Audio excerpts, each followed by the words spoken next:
If you want to know what's been happening here at home and across the world, well, you're tuned in to the correct channel. A very good evening and welcome to Primetime News live on News First. I'm Mahina Bongzo. Good evening, I'm Shayan Jarampati. Let's take a look at your headlines this evening. Sri Lanka to grow marijuana for indigenous and foreign medical purposes. Arjun Mahendran issued summons to appear before the Presidential Commission of Inquiry. Ceylon Electricity Board employees launch strike action. Doctors continue strike action in several districts parallel to vehicular processions against Saitam. Change in portfolios in Western and Southern Provincial Councils. More revelations on third phase of Central Expressway. US Senate Committee opposed Trump's 92% cut in aid to Sri Lanka. Ministry of Telecommunication and Digital Infrastructure to work under guidance of Central Bank for National Payment Platform.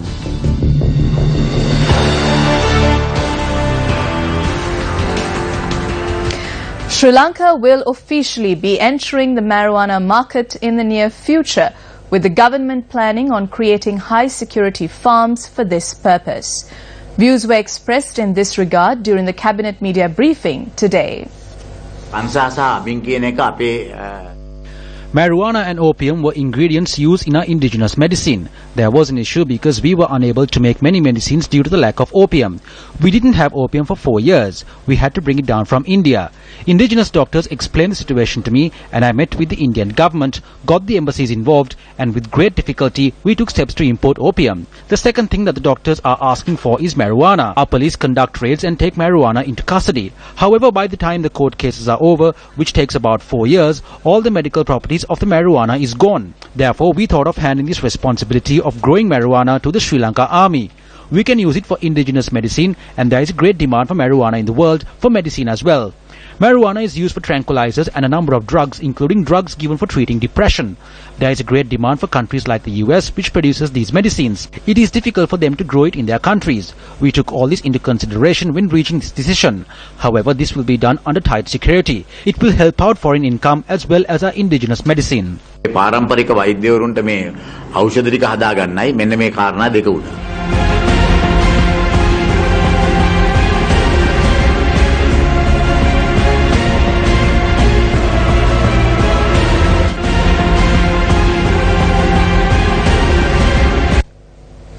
A US Senate committee has expressed opposition against President Donald Trump's proposal to reduce American aid to Sri Lanka by 92%.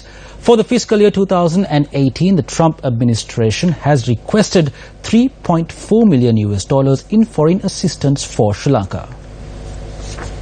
The Senate Appropriations Committee in a report said that given the geostrategic importance of the country, the committee does not support the President's budget request for Sri Lanka, which proposed a 92% reduction in assistance from the prior fiscal year. The appropriations bill, which landed on the Senate floor yesterday for consideration, seeks $43 million for Sri Lanka, including $35 million as economic support fund, $6.8 million for non-proliferation and anti-terrorism, and a further $500,000 in foreign military financing, and an equal amount for training of military personnel. The Senate committee on its report said that Sri Lanka is strategically positioned along key shipping lanes and emerging from decades of conflict. Congressman Ted Yoho, chairman of House Foreign Affairs Subcommittee on Asia and the Pacific, said, quote, even at their height in 2016, U.S. assistance commitments to Sri Lanka were about $42.5 million, and that's a bit less, half the cost of a single F-35 fighter jet. That seems like a reasonable investment to gain a friend in one of the world's most critical sea lanes, unquote. He also added, quote, I'm concerned that by changing course so drastically, we want to make sure that we are not throwing away the investments we've already made in Sri Lanka, leaving a gap in the democracy and governance programs Sri Lanka badly needs, and potentially forcing the closure of our US aid mission, unquote. The National Payment Platform is making a comeback into the limelight, with the Ministry of Telecommunication and Digital Infrastructure playing the role of mediator between the Central Bank and the Information Communication Technology Agency, or ICTA.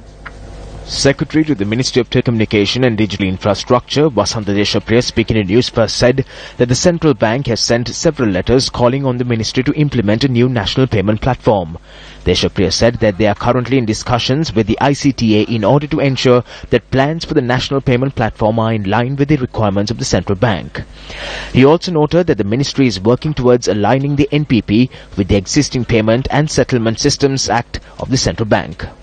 Speaking to Newsfirst, Minister of Telecommunication and Digital Infrastructure, Harin Fernando, notes that they hope to work under the guidance of the central bank in order to integrate the national payment platform.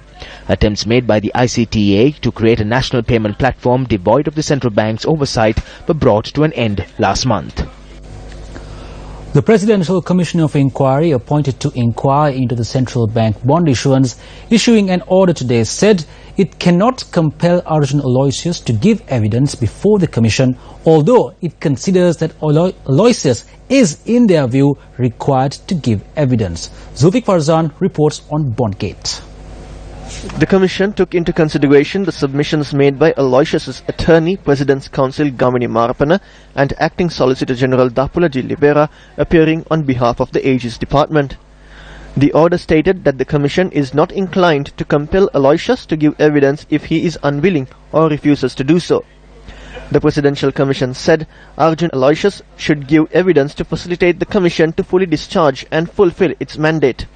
The order states that the Commission is not willing to depart from established and salutary principles of law in the pursuit of the efforts and commitment to achieve its mandate, adding that if Arjun Aloysius is unwilling or refuses to give evidence and does not wish to utilize the opportunity given to him to explain and clarify and give his responses to the matters that have been referred and other concerns of the Commission of Inquiry, the Commission will be compelled to proceed on the basis of the evidence that it has. The order also notes, quote, "In our view, Mr. Aloysius is to give evidence. The Commission of Inquiry considers that his evidence is relevant and material, and also that we should give him the opportunity to explain the matters." End quote. It is for this reason that the Commission summoned Aloysius to appear before the Commission to give evidence. However, the order notes that if Aloysius is unwilling or refuses to give evidence, his counsel is entitled at that stage to make an application to that effect that his client is unwilling or refuses to give evidence. President's Counsel Gamini Marapana said he would inform the Commission of his client's decision tomorrow. Acting Solicitor General Dapula G. Libera said he would have to consult the Attorney General on the order that was delivered today for further instructions. Chief Executive Officer of Perpetual Treasuries Limited, Kasun Palisena, was cross-examined by the Attorney General's Department. It came to light that transactions Perpetual Treasuries Limited had entered into with Perpetual Capital Holdings, Perpetual Asset Management and W.M. Mendes Company Limited have not been recorded in the Lanka security system or the corresponding current accounts. Deputy Solicitor General Milinda Gunithilaka said these transactions were fictitious. He pointed out PTL did not know the hierarchy of the Perpetual Group and its employees did not want to do anything with these transactions. This was highlighted in a series of phone recordings played at the Commission. The Aegis Department said the entire structure of the Perpetual Group was fictitious and a mystery to its own employees. He alleged that documents produced by PTL are doubtful as they represent fictitious transactions and are only book entries. Deputy Solicitor General Milinda Gunithilaka said only Arjun Aloysius would be aware of the nature of these entries and pointed out it was funds moving from one pocket of Aloysius to the other. The switch transactions that PTL had entered into with other parties, including the DFCC Bank, were brought to the attention of the Commission. Deputy Solicitor General Milinda Gunithilaka stated that a ring of ex-Central Bank employees consisting of Nuan Anuradha, Dhanuka, Romesh Gomez, Kavin Karunamurthy were involved in the sale of bonds to the Employees Provident Fund, Sri Lanka Insurance Corporation and other government institutions. The Presidential Commission of Inquiry has issued summons on former Governor of the Central Bank Arjun Mahendan to appear before the Commission on the 19th of September to provide evidence. The personal assistant to Arjun Aloysius, Steve Samuel, arrived at the Commission to give a statement to the detectives assisting the Commission. The Road Development Authority's Joint Trade Union charges that there are attempts to sell the expressways to the private sector.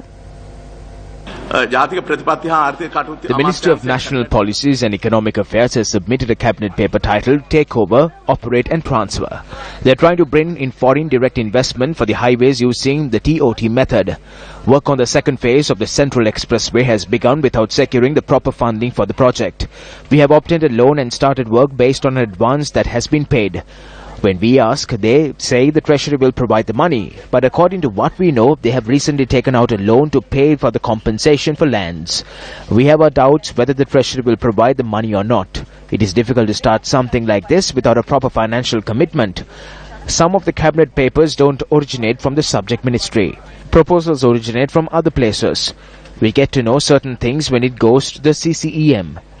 It was the same situation back then. After the transitional period, everything has gotten fused together. They are continuing down the same path. We never told the management of the RDA to implement something we planned to take place over the course of 10 years within 1 year. We never told them to find money for this, and we never call on them to sell our expressways for this purpose. What happens when contracts are awarded without Treasury approval or disregarding the procurement process? They will eventually have to sell our expressway to find money for the next expressway that they are creating. අධිවේගී මාර්ග ටික විකුණන එක තමයි. එහෙම විකුණලත් කරන්න හදන්නේ තවත් අධිවේගී මාර්ගයක් හදන එක.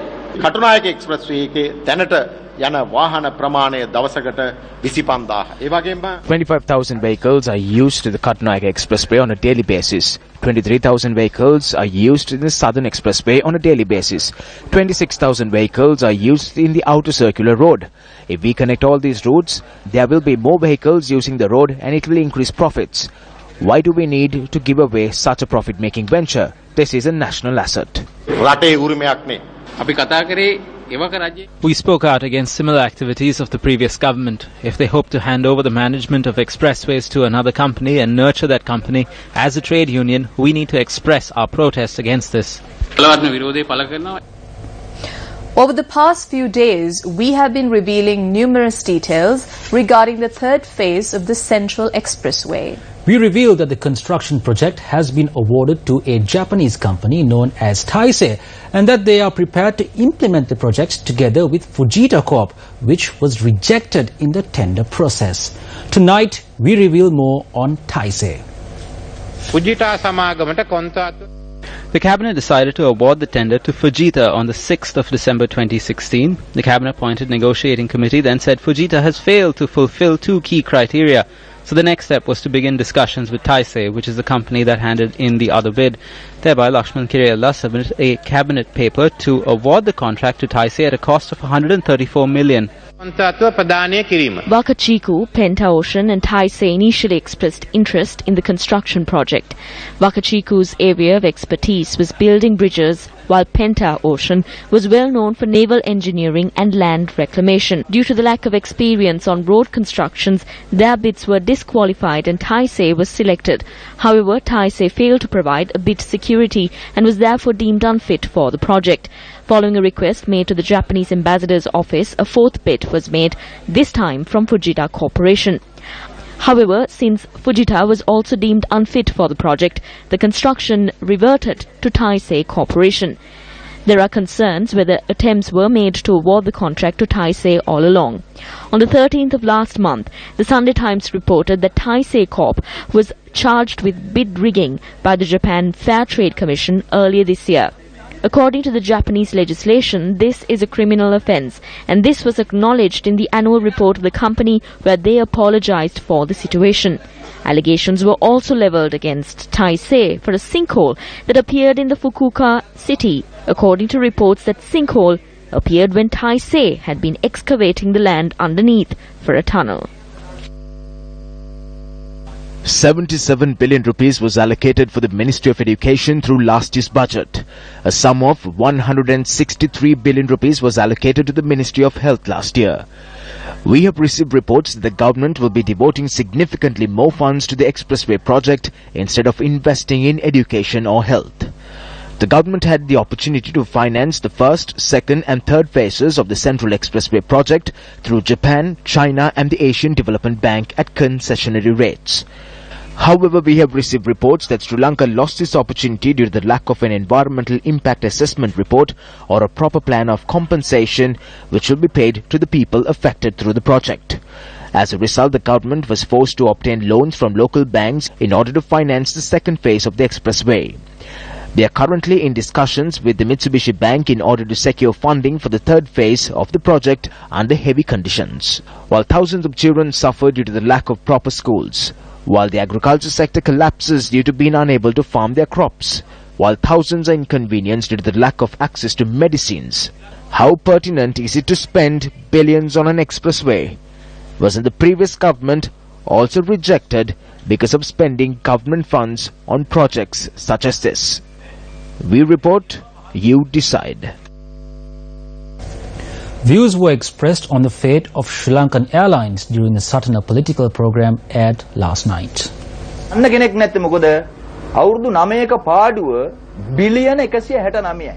There is no one coming forward to buy Sri Lankan Airlines because the cumulative loss for the past 9 years is 169 billion. One of the main reasons for this loss is a deal to purchase 8 A350 aircraft. When we were looking into it in Parliament, Sri Lankan Airlines said that there is a recommendation by Mahinda Rajapaksa.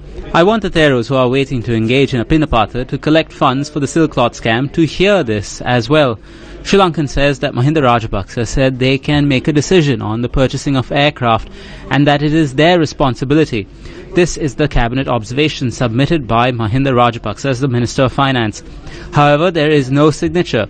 Do you believe that the former finance minister and then president would not sign when they make a deal worth 834 billion to purchase an aircraft? Now he could easily say that he doesn't know about it and that he has not signed off on any of it. What is the board of directors saying today? After suffering a loss and after paying 16 billion from state funds, now they are saying they cannot buy the plane and that they need a solution through the cabinet. Now it has become the government's problem. If Sri Lankan Airlines took the decision because the former president said so, then they need to take responsibility for it.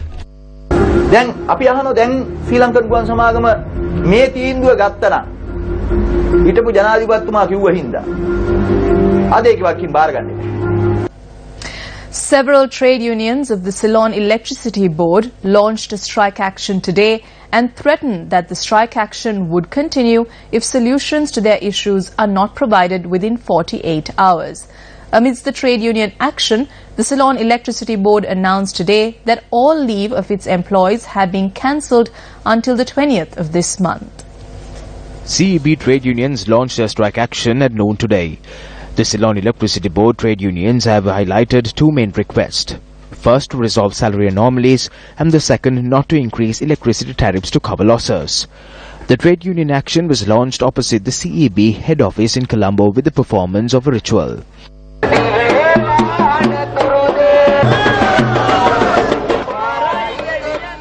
Employees at the power plants and regional officers have also pledged their support for the strike action. The government in 2014 gave an illegal salary increment to the administrative authority of the CEB for the exchange of power. This increment given to the thieves of the CEB is completely illegal. Today the minister and the deputy ministers are standing side by side with these thieves and are completely ignoring the requests of the employees of the CEB. We challenge the government to provide an undisrupted supply of power without 23,000 employees and with the 1,200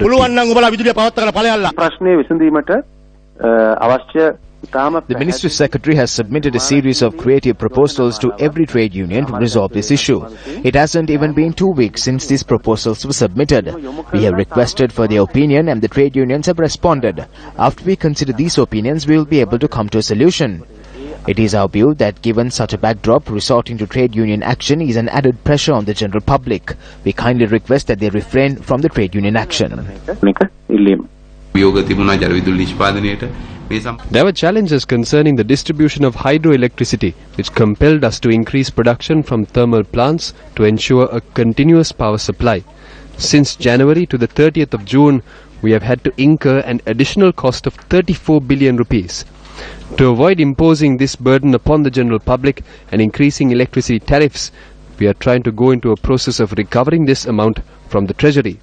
We are trying our best to take the required measures to ensure an efficient power supply. An individual staged a demonstration opposite the Anuradhapura Teaching Hospital today to urge doctors not to cause distress among patients. The person in question arrived at the eye clinic of the Anuradhapura Teaching Hospital to receive treatment for visual impairment. Due to the negligence of the hospital staff, implications arose during the screening process. They asked me to close one eye and read out a number and an English letter displayed on a signboard. But this signboard has been attached to the door, so it opens and closes whenever a staff member or patient enters and exits. I told them they would never be able to treat a patient properly at this clinic this way, and I asked them to rectify this. Then a nurse who was there introduced me to all the doctors and said, "Here is a person who likes to create problems." She went back inside and sat next to a lady doctor. And without even checking my blood, sugar or vision, a prescription was written for me to wear spectacles. They've agitated the entire nation with their anti-Saitum campaign and have ruined the hospital functions to increase their income through private channeling. They should focus more on carrying on their duty towards the people. The Government Medical Officers Association meanwhile continued their anti-Saitum movement parallel to the vehicular processions which were organised today in the Vaunia, Matale, Ampara, Badulla, Monragala and Mathura districts. The processions are set to arrive in Colombo on Friday. There is a clog in one of my arteries. I came to get medication for that, but they are saying medicine is not being issued. I do not know for what they are protesting for. There are no doctors, no medicine. We are the ones caught in the crossfire. They do this with the people's money. Resolve this issue without sacrificing the people.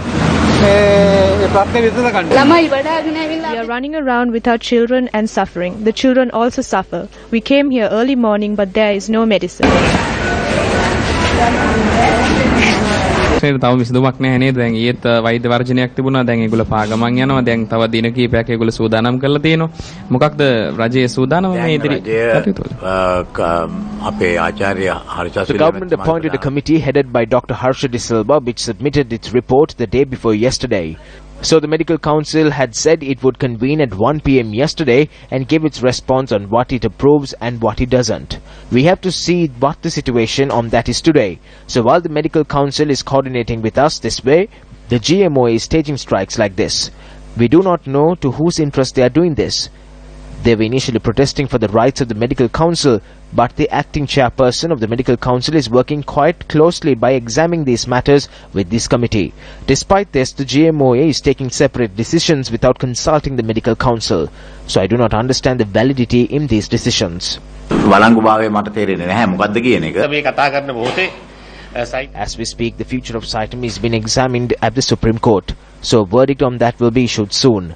As a respectable and law-abiding country, we should respect that verdict because the good governance government is a respectable and law-abiding government where everyone is under the law.